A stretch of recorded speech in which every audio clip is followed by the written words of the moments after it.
पंक्तीमध्ये मीठ वाढणारा पुन्हा मीठ वाढायला येत नाही. तसंच आयुष्यामध्ये काही लोक असेच मिठासारखे असतात.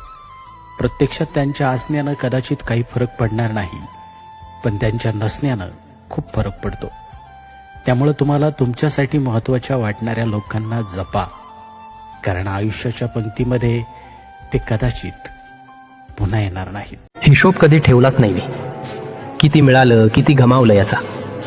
फक्त एवढीच इच्छा आहे, जिथे सुख मिळालं आणि जिथे सुकून वाटलं तिथून दुःख परतू नये.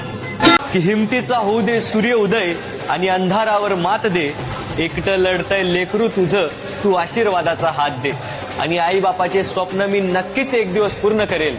आई बापाचे स्वप्न मी नक्कीच एक दिवस पूर्ण करेल.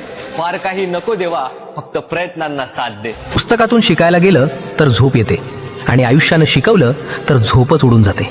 कारण अनुभवाचा धडा हा कुठल्याच पानावर लिहिलेला नसतो. तुमच्या आजूबाजूला खूप गर्दी आहे का?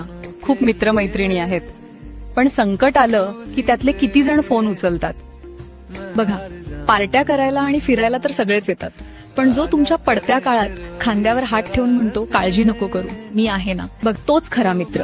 बाकी सगळे फक्त प्रेक्षक. त्यामुळे गर्दी जमवण्यापेक्षा दर्जेदार माणसं कमवा. बघा, पण पटतंय ना? आज पैशाने कमी आहे, पण माणुसकीने नाही. पण हा, एक दिवस या पैशाची पण कमी 100% भरून काढणार. शब्द आहे आपला. सुविचारांना सबस्क्राईब करा, बेल आयकॉनचे बटन दाबा, फडजी यांना लाईक करा व शेअर करा. थँक्यू.